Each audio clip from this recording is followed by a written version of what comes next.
my name's Ariane Young and I'm the creator of Moonface Merch. You can find my little shop on Etsy, so I'll link everything below. But yeah, today I'm going to be talking about everything to do with Pinterest. Why it's good for your business, is it good for your business, how to set it up for your business. Yeah, so if you want to know about that, stay tuned. So why am I even making this video? Basically, I made a TikTok the other day explaining bits and bobs about Pinterest and why it potentially could be good to drive traffic to your Etsy store or your website, your small business, anywhere you want traffic to be driven. Is it your Instagram, your little shop, anything? Pinterest is a really good way to drive traffic to there, and I wanted to explain why. It was only a minute long. It's hard to cram all this information into 1 minute, so I did my best, but people still wanted to know a little bit more about Pinterest, the lowdown, how to pin, what are boards, so I thought I'd include it all into this video. That way I don't have to cram it all into 1 minute. I thought I would just start off by saying that I am no way a Pinterest guru. I have just started my business Pinterest account. I'm new to my small business and I have done quite a lot of research into what makes a good Pinterest business account, and I thought that I would just share my knowledge with you guys, just so you have it all in one video and don't have to search too far. By any means, if anyone has more knowledge than I do on Pinterest, please leave it in the comments down below because I would love to learn more. Knowledge is power, and let's help each other learn and grow. So let's get into the nitty gritty, shall we? I've made a notebook on my iPad using GoodNotes. If you don't use GoodNotes, get to know because it is good. So I've made a little notebook with all the key points that I want to cover with Pinterest, with all the research that I've done so far. Obviously, if I haven't covered anything in this video and there is a bit of knowledge that you do know, please leave it down below because I'd like to know. What is Pinterest and why should we even be bothering with Pinterest? Well, Pinterest is a search engine. It's not a social media. I know most people think it might be a social media, but it's actually a search engine with 200 million plus users on it every month. Also, 1 out of 2 people are more likely to buy off of Pinterest, and your posts are more likely to get more reshares and likes over time rather than something like a social media like Instagram, which you'll get most of your shares and likes in the space of a few hours. Also, people are going on Pinterest to look out ideas, products, information, and will be actively looking to buy things. So that is an amazing reason why we should all be getting involved with Pinterest.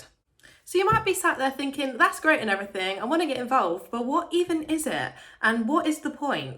Well, I'm going to give a little rundown on my laptop and show you how to make an account and do your first board and your first pin.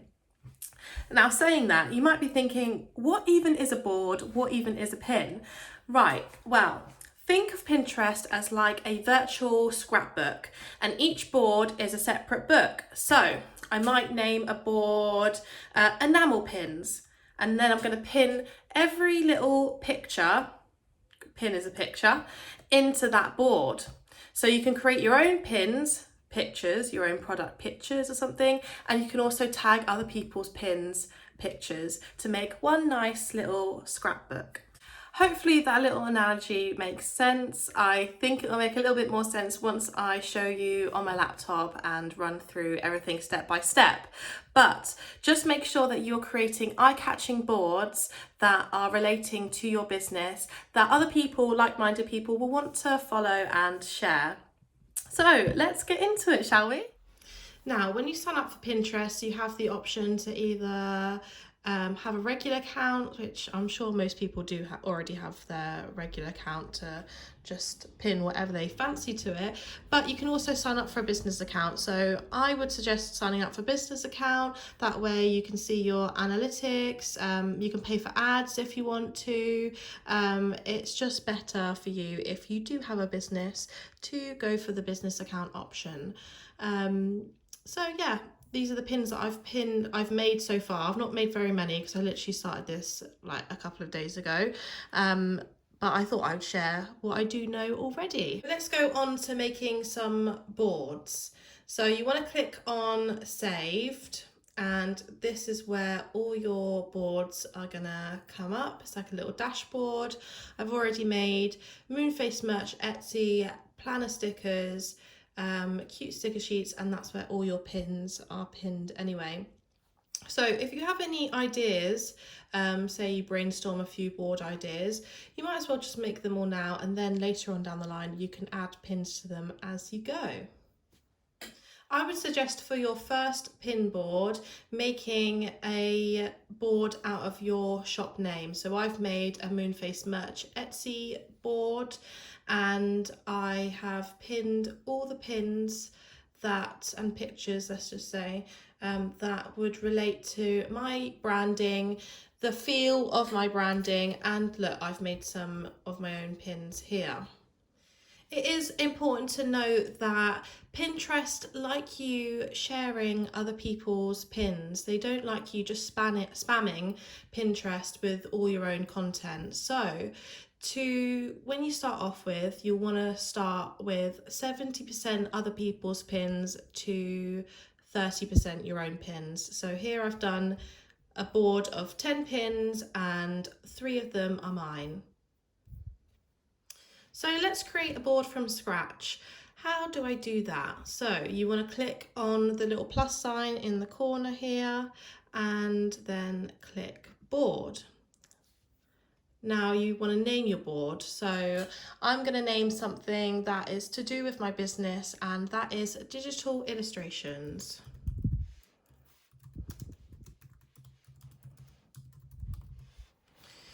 And then we'll click create. There is the option to keep the board secret if you don't want anyone else to see it, but we're doing this for the purposes of promoting our own content. So yeah.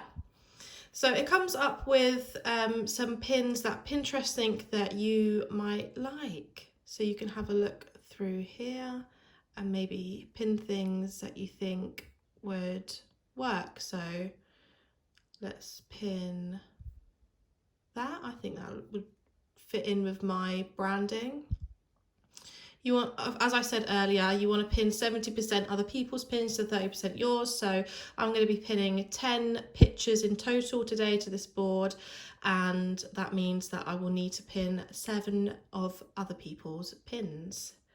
So just take your time and really group things together that all have like a harmony, kind of all similar styles, and look nice and pretty on a board together.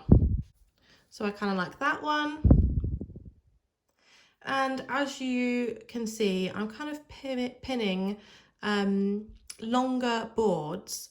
And the reason for that is there is a perfect pin size, believe it or not. So that is 700 by 1200 pixels. And that means that the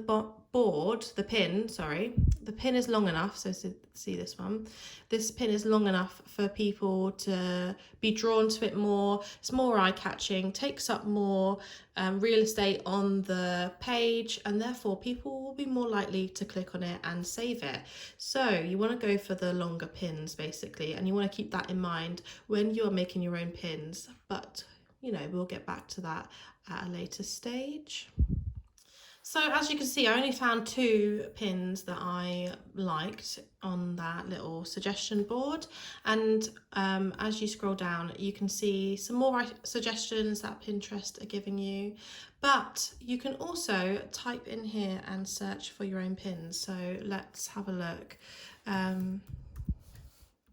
Digital. Okay, let's just do digital arts. Digital art is one of the first things that came up. And you can just scroll through here and again search and pin things to that board that you think would really suit your style. So I found one that I've liked.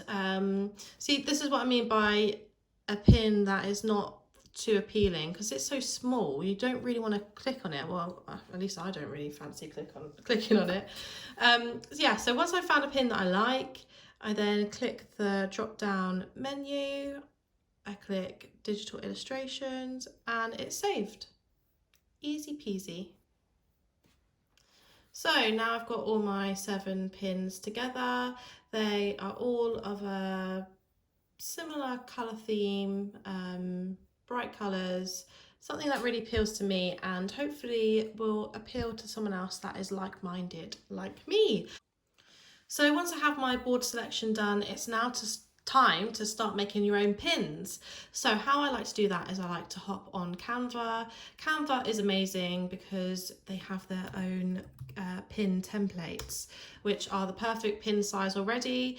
If you remember, I mentioned earlier the perfect pin size is 700 by 1200 pixels.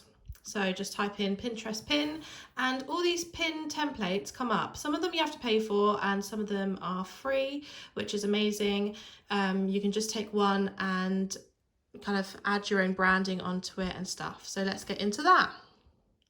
So I've come across a template that I think I can jazz up a bit and kind of mess around with. So the background colour, my theming is purple. So I want to make that a lighter purple. And then I'm going to slap my branding all over it. So up here, I'm going to put Moonface Merch. So then you just want to go over to your uploads and upload one of your prints or your product that you want to sell and pop it in there and kind of adjust it around a bit. And then we're going to add a caption. Okay, so once you've edited the way you like it, then you'll click save, download as a PNG, download. Okay, so once you've made all your pins in Canva, we're going to go back to Pinterest again, enter your board.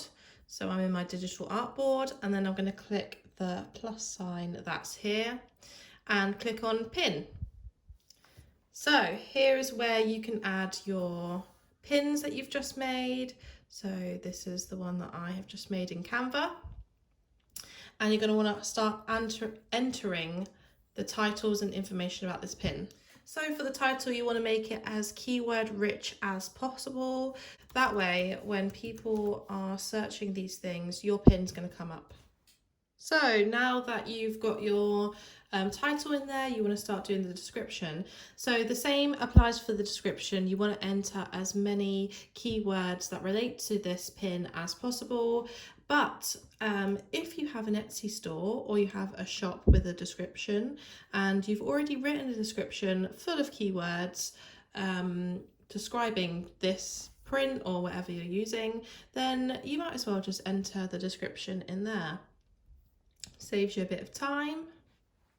Now, this is the important bit. You want to link your store. So if you've got an Etsy store, go onto there and copy the address in there and just paste. Therefore, every time someone clicks on this pin, it will take you straight to your shop. So you've entered that in there and then click publish. Yay, we've created our pin for this board. So you can either promote it with paid promotions or you can just watch it, get some views over time. So look, there it is on our board. And then if you click on this photo here, it takes me straight to my store. Brilliant. So you want to repeat that 3 times until you've made like 10 pins in total. Okay, so I hope that was easy to follow. I apologise if it wasn't. It's my first time doing one of these on the laptop, but let me know how you get on. A few final pointers just to finish the video. You should be pinning at least 7 to 10 pins a day, they say. I know, it seems a bit daunting, but once you get more into it, you should be aiming to pin 25 to 30 pins a day. That is the optimum amount that Pinterest like you to pin in order to do well in the Pinterest algorithm. Now, that does seem quite daunting. There are extensions that you can add to your web browser to automatically post for you, such as Tailwind. I don't know if you've heard of Tailwind before. But I think that's for another video. I hope that was helpful to someone. If it was, let me know. And if you guys have any tips and tricks on using Pinterest for your small business, then please enter it in the description box below. I would love to see it all. As all my socials will be in the description box, and hopefully I will see you in the next one. Okay,